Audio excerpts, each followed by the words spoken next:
we're here to launch. We're here to launch a new book. Paris is a published author, and he has 4 books. I actually have 4, which I will talk about later. Okay, so 1, 2, 3,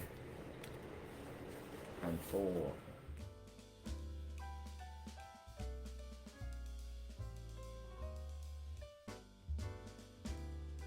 But first of all, I think we need to introduce Paris. Who are you? How did you get into this? When did you start?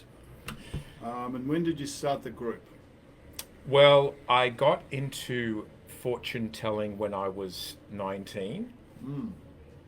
So what happened was, if 2 of my friends were going to a fortune teller, they told me that we were hanging out in the afternoon, and they said they're going to go to a fortune teller, and I was horrified. Because I was, scared of fortune tellers, and I thought they were devil worshippers. Why were you scared of fortune tellers?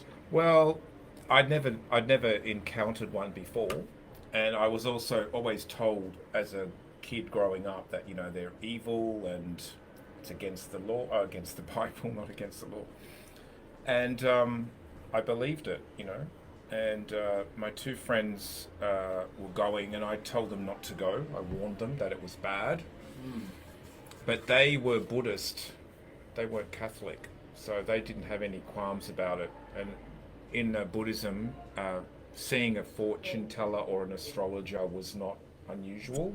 Not a taboo subject. It wasn't taboo. And they just thought I was being ridiculous, actually. They just said, why are you scared of it? It's just someone telling you advice. So I went along, and that's how it all stemmed from there. Then my interest was piqued when I watched this woman doing readings. Yeah, because there are some famous, historically famous fortune tellers in the world. Obviously Nostradamus, and I always remember Rasputin as being someone who was quite famous, but obviously ended up with a bit of a disaster there. But he was a healer as well, apparently, and he was a mystic, and I think he had some clairvoyant energy, or I don't know if he did divination though. I don't know if he actually did do any type of divination. If he had done, he would have maybe averted the big disaster that happened. I'm pretty sure he would have, because he was very connected to the people and the working class and the peasants, so he would have probably picked up some traditional divination along the way. But I think the most famous is Nostradamus, though. Oh, definitely, yeah. That guy's very famous. Yeah, I mean, a lot of his predictions have come true. And do you make predictions? Yes, That's the question. all the time, every day. Most people that come for readings want to know what's going to happen, whether they're going to get a new job, or if they're going to find a new love, or if they're not going to have a new love, or if they're not going to get the job. So most of my job is prediction. So I find it quite weird when people who read cards and astrology say they don't predict. I find that very strange, because it's like, what else do you do with the cards then? And how far into the future could you predict accurately? I mean, Nostradamus is doing predictions Hundreds of years. Yeah, but the funny thing about his predictions is they only really come true afterwards. Beforehand you wouldn't have a clue what he's actually talking about. Well, Nostradamus, he wrote in quatrains, which are like poetic verses, and he also wrote, I think a lot of his work was written in Latin as well as French, Old French. So he used a lot of coded symbols and things in his writing. So a lot of the time when you're reading Nostradamus, it's like you have no idea what he's talking about, and then later on people start to decipher what it could mean, but yeah, he had sort of like his prophecies. A lot of it is based on interpretation. It's a bit like the Bible. Yes. It's a bit like these. The Bible was written, almost 2,000 years ago, and people read into it what the prophets or whoever said. So, and a lot of those were poetic, and a lot of them were, you know, parables. Mm. So it could mean this and it could mean that. So Nostradamus was very much like that. And that is a strength and a weakness, because the strength is that you could find anything in his work. The weakness is there's nothing that's really like specific, you know. Well, he did make the specific prediction about the king that would die with the. Oh yeah, with the sword in it, with the spear in his eye. Yeah, Yeah, that was pretty good. That one. That was very accurate, and that's quite a surprise. You know, Mm. that was when he was still alive. That actually happened. Yeah, I don't know. I don't know when that was. I don't know where that went about that, but I do know that that was one of his predictions. I'd have to figure out if that was. Did it happen when he was alive or after? Yeah, I believe so. So that's what made him kind of famous. But Mm. so, what about yourself? Have you made any long-term predictions that have come true in the past? Well, when we had COVID, I remember the shock of COVID, and you know we hadn't had something like that happen, you know, in my lifetime, and I remember doing several YouTube videos about COVID, about what's going to happen. Are we all going to die, basically? And the cards were saying no, it will diversify, and it will spread. It won't go away, but it will not get more potent. So back when I did the video, we didn't know what was going to happen, but then it came true. So that was one that came true. Yeah, so I have done a few. I have done a few predictions, like world predictions that have come true. Yeah, well, you're doing those predictions about Donald Trump and Vladimir Putin fairly regularly on your YouTube channel. Yeah. So it's a shout out to the YouTube channel there. Okay, so when did you start this group, the Facebook group? When did you start it? Facebook group, I think, started around 2000 and... I mean, we could probably find out in the thing, but I think it's around 2008 or something like that. But I started the Facebook tarot group because I don't know. I started a Lenormand group more, and then I just thought, oh well, that's right. I started a Lenormand group, and a lot of people were putting tarot cards in the Lenormand group. Right. When was this? What year that was was? this? I think it was early, like mid 2008, 9, 10 period. Oh, it's a long time ago now. Yeah. I think you should be getting a small salary from the Zuck. Mm. Let's hit the Zuck up. Are you watching today, Zuck? So basically, I started tarot because people were posting tarot cards in my Lenormand group, and it was really annoying. It's disgusting. So I just thought, look, I'm going to create a tarot group and just put them over there, Yeah, send them yeah. onto that one, Yeah. and go away type of thing. Yeah. Yeah. And I pretty much ignored the tarot group for the first year. Right. And I kept adding people. People kept requesting to be added. So I kept Yes. adding, ignoring. And then after I think a year or two, it started to just snowball. Then I started to actually take it seriously and actually put more stuff in there. You must have been putting a bit of effort in for a while, because there's quite a number of subscribers to the channel. Yeah, it grew so big, yeah. And you know, the tarot group just like, it was just like a snowball effect. Like I just kept adding, and then but I was really dedicated to Lenormand at the time. So I had like a few hundred people in Lenormand, and I had only like 100 or 200 people in tarot. And then within like 6 months, tarot like tripled, quadrupled. Well, we're expecting a major boost with my bald head now. It's going to actually attract probably. It's pretty lucky. Well, there's a lot of women never that are know. into balls heads. It's kind of never- sexy. You never know. Gypsy There Anna's might got be- a thing for it. You might wake up tomorrow and there might be, look, Ivan was right. His prediction about his shiny bald head is actually, and that's come true. Okay, so let's talk about your books. You're the author of 4 books, and I have bought 2 actually.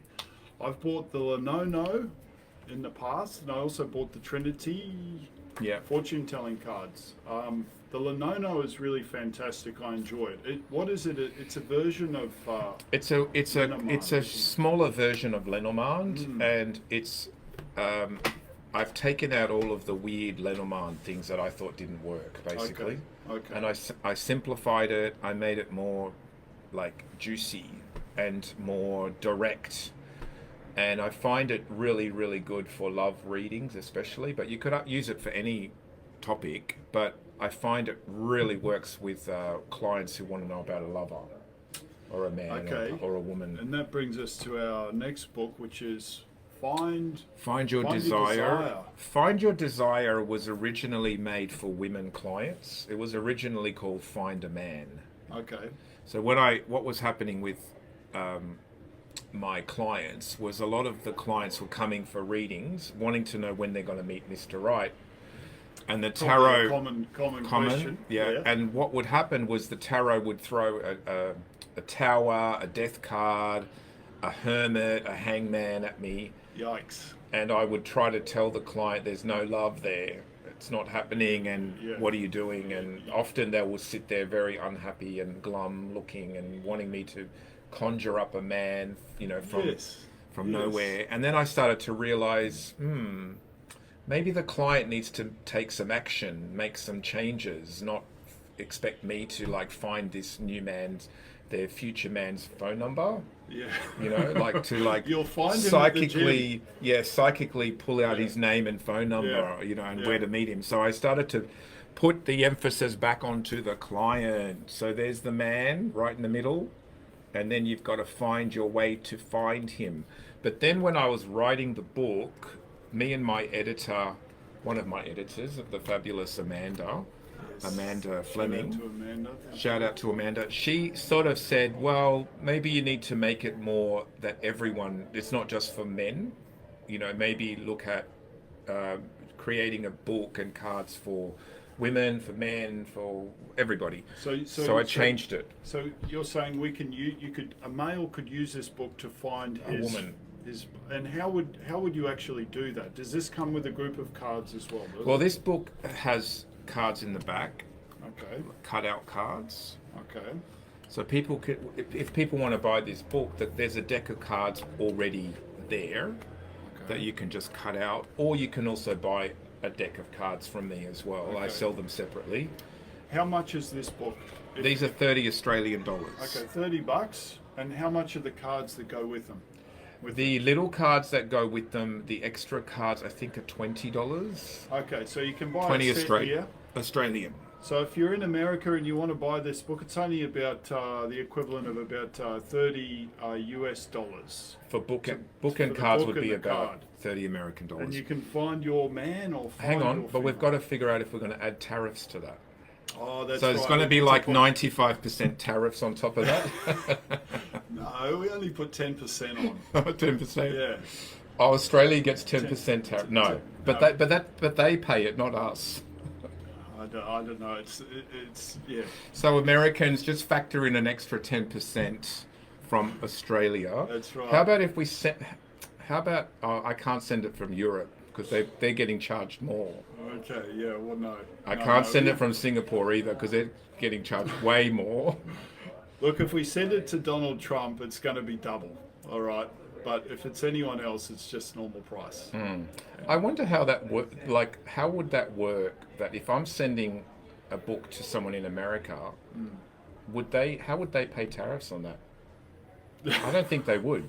I don't think we should cover that tonight. Not tonight. Okay. But we can look it up if we need to. But what we're talking about tonight is divination. Divination. Okay. We've got to keep on topic. Yeah. And now let's get to this next book. This is, what the hell is favomancy? That's what I want to know. This has got to do with beans. Well, this book is a departure from my other three books, because my other three books are about cards. They're all different types of cards, but this one is the first book that's about actually a different type of divination, which is reading beans, right? So this is an old system of doing fortune telling and doing readings for people and it doesn't include cards at all. There's no reference to cards at all in that one, and it's an ancient traditional system that was used by mainly Slavic people, but they all have also found beings associated with magic men in different cultures. Yes, that's You right. know, Jack and the Beanstalk. yeah, Jack and the Beanstalk is an example of like that's part of divination. That story, it's about reading the beans, and in that story, they were magic beans. So that the writers took liberties with the idea of reading the beans. But beans are quite ancient in forms of divination. People have used them for thousands of years. Well, I always like a good jelly bean, Jelly beans, and yeah. Doctor Who also liked a good jelly bean, so I always like the black jelly beans because they taste like licorice.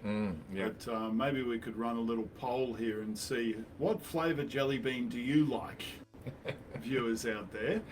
You could also use, like, if you buy the book. This book is also $30 Australian too. You could literally use jelly beans if you wanted to, but Okay, okay. you might not want to wet them because they'll get all sticky. Oh yeah, But you don't could still chew on use them. first. Don't chew on them or suck them. Okay.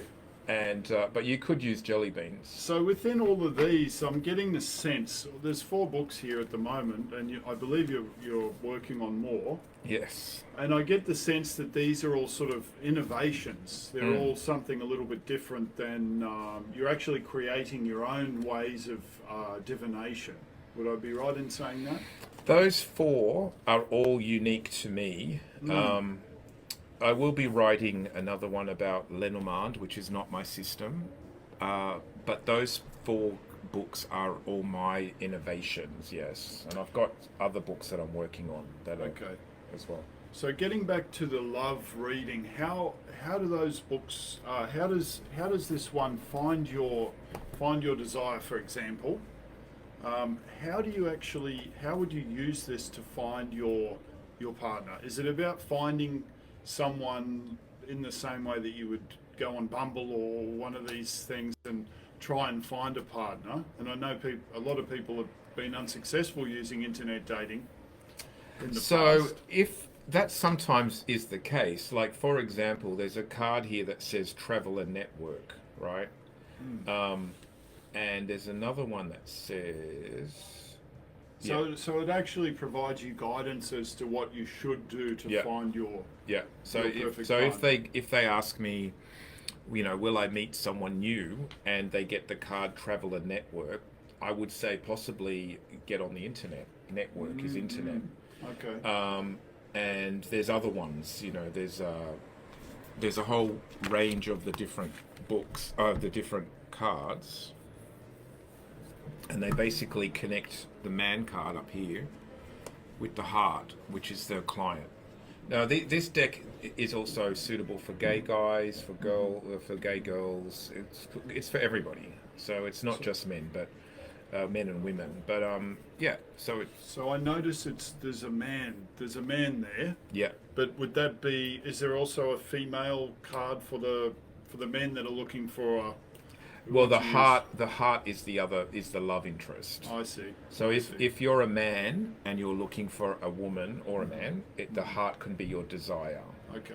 Because there was a lot of, in the comments section of the promotion of this live, there were a lot of love questions, which is why I ask about this book. This could be good for you guys, but we will answer your questions. Paris will answer your questions, and maybe I will too. But I'll tell you a little secret about my wife. I found her through tarot cards. Believe it or not. Tell the story. So I was doing it's ridiculous. It's a ridiculous story. But at some point I decided I'm just going to be guided by the tarot cards in small little ways in my life. And then eventually what happened was I made decisions that led me to my wife. Wow. Okay. Yeah. And I checked her out using the tarot cards, and you can do that. Of course, I don't know how skilled you are with the tarot reading. Obviously, you all have some interest in it, being a member of the group. But part of what I was doing was I was checking her out, and she came up trumps. So everything's been good. So I've been happy with that. So that's a real life example of finding your perfect person using some form of divination, guys. Well, I use it all the time when I'm doing business ventures, or even meeting. If I'm dating, I use the cards a lot to see if this is going to be a good situation or not. It's probably a double-edged sword in a way too, because Sometimes it could say no, nothing's going to happen, it's not going to work out. So sometimes it could be a little bit disappointing. yeah. But then other times it tells you, if you're going to get lucky, or you're going to have a good connection with this person, or Yes, I think tarot's very good like that. If the person has a good heart and they're the right person for you, it's going to come through quite clearly. yeah, I feel in the cards. yeah. And most clients, come to you for that reason. They want to know if they're going to meet somebody. They want to know if it's going to be good, if they're going to waste their time. That's basically what most people want to know. Most of my clients are women. Like I'd say 80% are women. Okay. And then out of that, 80% of those want to know about love. So it's a very big topic. It's a huge topic.